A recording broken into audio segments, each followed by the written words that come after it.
Queridos irmãos, irmãs, com que alegria nos reunimos no segundo domingo do Advento.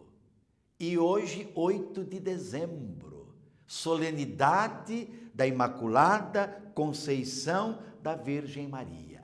Dada a grandeza desta solenidade, a importância deste acontecimento e que está intimamente ligado ao advento, à vinda do Messias, a igreja cede lugar para que nós possamos rezar, meditar, contemplar a figura de Maria.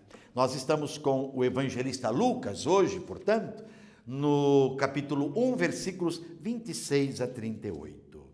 Naquele tempo, no 6º mês, o anjo Gabriel foi enviado por Deus a uma cidade da Galileia chamada Nazaré, a uma virgem prometida em casamento a um homem chamado José. Ele era descendente de Davi e o nome da virgem era Maria. O anjo entrou onde ela estava e disse: "Alegra-te, cheia de graça, o Senhor está contigo."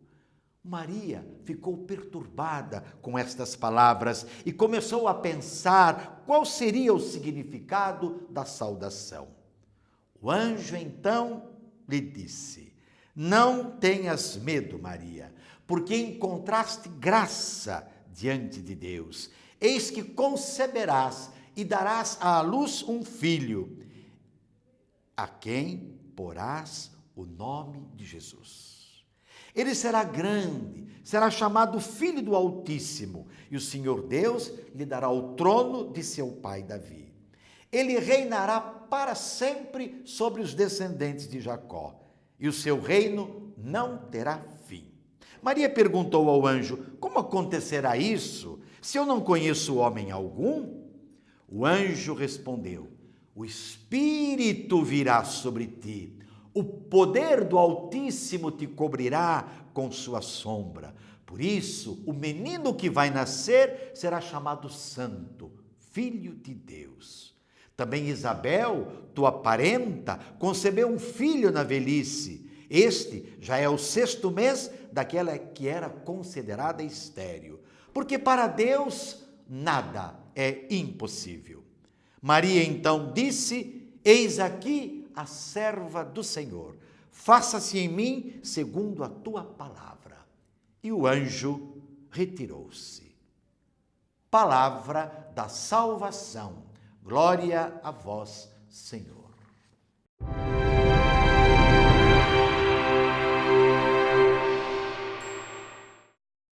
Meus irmãos, minhas irmãs, Deus quis a colaboração do humano para fazer-se humano, para fazer-se um de nós.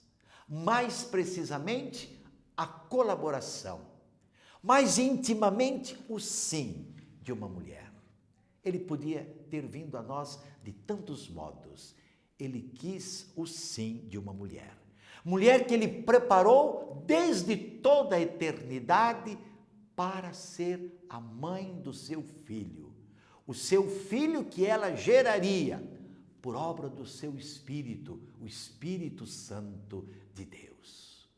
Nós não podemos ignorar esta mulher, nós não podemos considerá-la uma mulher como as outras.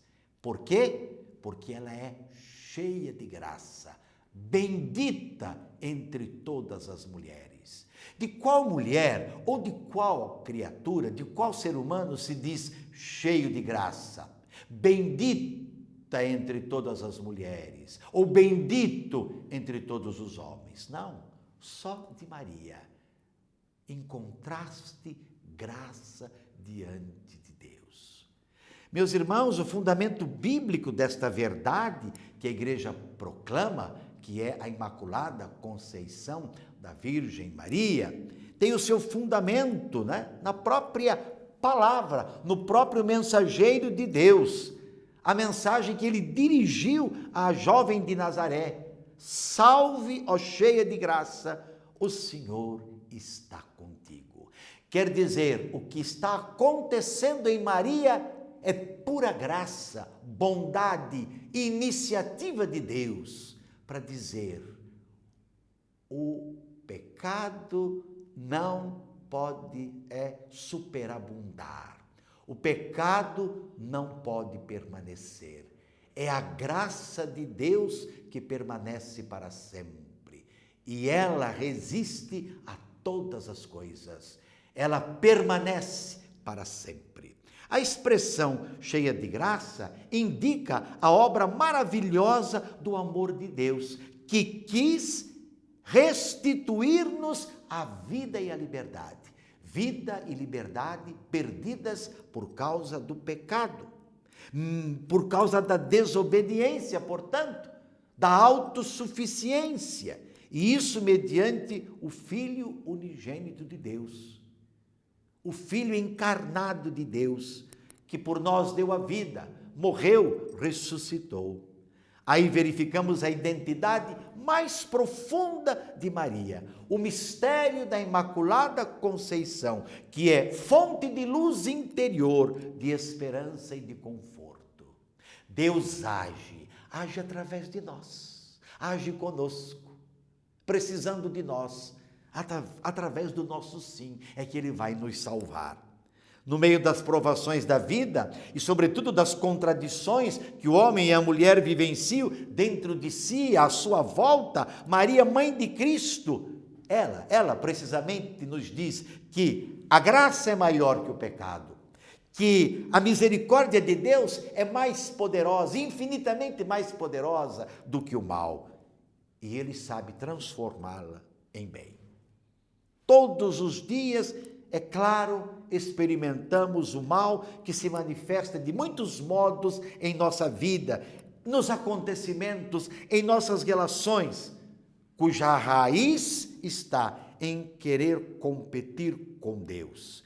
E que a morte ganhou domínio, porque a liberdade humana então cedeu à tentação dele, tentação do maligno. Mas Deus não falta ao seu desígnio de amor e de vida. Ele jamais fracassa ou poderá fracassar. E é Ele mesmo que propõe um longo caminho de reconciliação, paciente. Ele então prepara a nova aliança, definitiva, eterna, a ser selada com o seu sangue, o sangue do seu Filho, que para oferecer-se em expiação, é verdade, nasceu de uma mulher.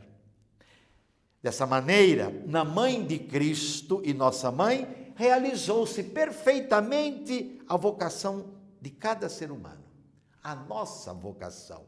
Que bom no tempo do advento, se nós podemos retomar na nossa oração, diante do presépio, diante da imagem da Virgem Maria, a nossa vocação, que é também acolher a graça de Deus, viver a graça de Deus, não é?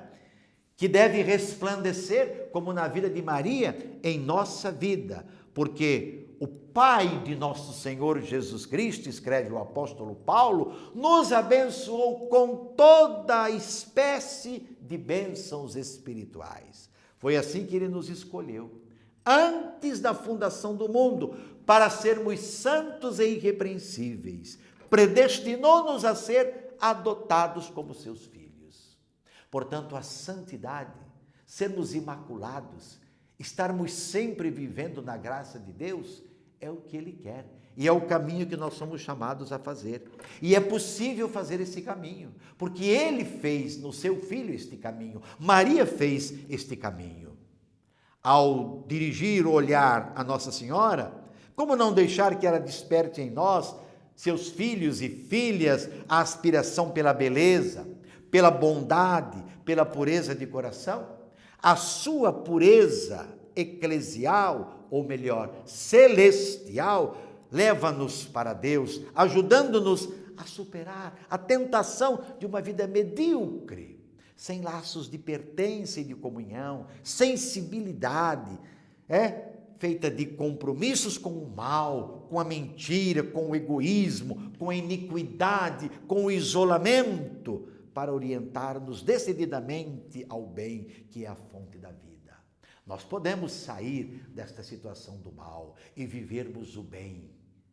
transformando cada dia o amor de Deus numa fonte de bens a jorrar de dentro de cada um de nós que cremos. Irmãos e irmãs, a presença de Maria hoje, a sua festa, Imaculada Conceição, nos ilumina como um farol. É tempo do advento, é tempo de permitir que a luz de Deus entre em nós, tome conta de nós, tempo de vigilante, confiante expectativa na vinda do Salvador. Ele veio na condição humana, virá na sua glória, vem cada dia em cada gesto de amor e de bondade que realizamos. Tempo de oração, tempo de confiança, tempo de sobriedade, tempo de nos abrirmos mais à graça dele.